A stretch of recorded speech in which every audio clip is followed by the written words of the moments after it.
Hi, everybody. Hi, guys. Welcome to Crafternoon at the Northborough Free Library with me, Miss Lindsay, and I'm Miss Carly. we're so happy that you're joining us today for our beach week. And I'm really excited because this is a really fun craft. And it can get a little messy, though. That's okay. That's okay. Most fun things are a little messy. Yeah. And especially when you're learning. Learning is messy. So once you pick up your materials at the Northborough Free Library, you're going to come around the side of the building to the children's room door, and there'll be a box outside that says Crafternoon, and you take one bag per child, and then you are ready to craft with us. So this week, you really only need the materials in your bag. You're going to have an instruction sheet that you're going to want to take out. You're going to have, sand, salt dough. Look at that. How cool is that? You're going to have some seashells and a toothpick and some yarn. So you want to take all that out and get it ready and make sure you're in a place that you can clean up easily. This isn't a craft you want to do on the living room rug. This is a craft you want to do maybe at a table or a counter. Wipeable. Something wipeable for sure. All right, so for Beach Week, we are going to make salt dough seashell necklaces, right? Exactly. Although you can make a necklace if you want to get a little more creative with it, you're welcome to use your salt dough for whatever you want. Absolutely. Maybe you want to make an ornament, something to hang up. Maybe you want to make something else out of it. Yeah, maybe like a sandcastle. Yeah, something to hang in the window or in your grown-up's car. Yeah. Or you can make a little teeny tiny sandcastle. The yarn could be the most. Super fun.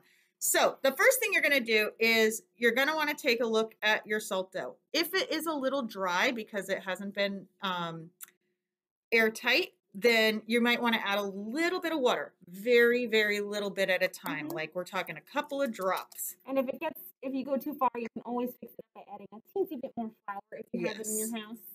So you want to work the dough a little bit, make sure, because there might be a little crust on top from it drying out. Now, you probably have enough to make 2 pendants, I would say. Yeah. Maybe even more, depending on how big you want to make it. Exactly. So I'm going to use just a little bit less than that. All right. Now, the first thing you want to do is you want to shape it. So a pendant is something that hangs on a necklace. Okay. And you can make this into whatever shape you want. Maybe you want to make it into a heart. Or maybe you've got some teeny tiny cookie cutters that you want to use. Maybe you want to use the toothpick to make a design on it. Who knows? So I'm making mine into a heart like that. I'm going to make mine into kind of a seashell. Ooh, that's a pretty seashell shape. And I sell them by the seashell. Oh my goodness, is your name Sally? No, she said it was Miss Carly. And there's my heart. And a seashell. And a seashell. All right, so once you have the shape that you want and you are done playing with it, what you're going to want to do is take your seashells and you are going to press them firmly into the dough. Okay? Press them firmly in there, just like that. See? And then you're going to take your toothpick and you're going to make a hole.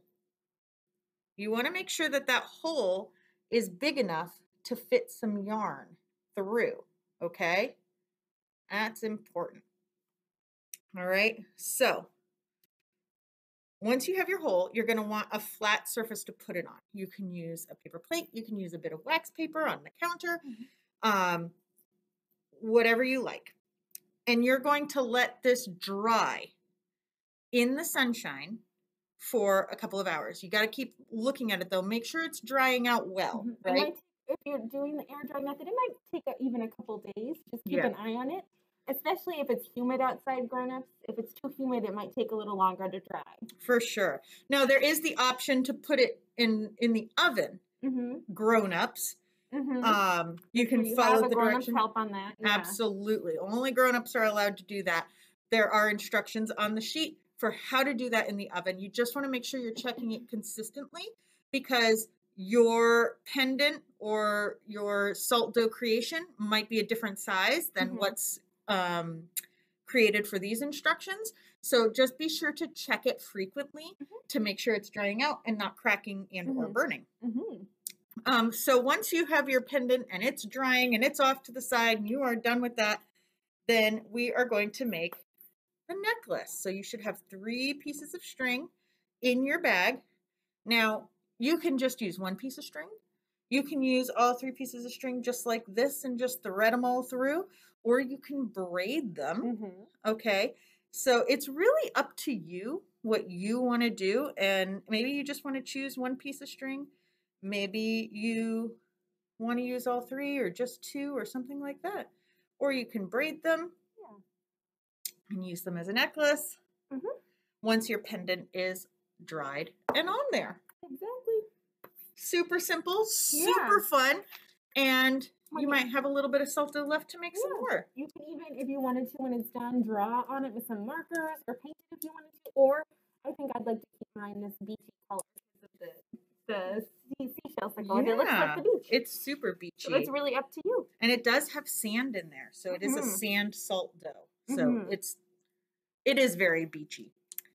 And I think that's all we have for today. That's everything, yeah. So if you've reached this far in the video, guess what? You have earned the secret code word for the week, which is SPLASH. All capital letters. All capital letters for our fall reading frenzy, which is on Beanstack. Now that summer reading is over, we're doing fall reading frenzy, kind of summer reading light. And you can earn beads.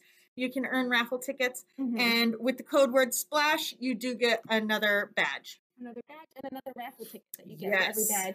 And the beads are really cool for the fall reading frenzy. We have like larger glow-in-the-dark stars, and we have Halloween-shaped ones with like black cats. Obviously, I'm a fan. Some of them glow in the dark too. So you know, get ready for that a little early, or you could get 2 stars.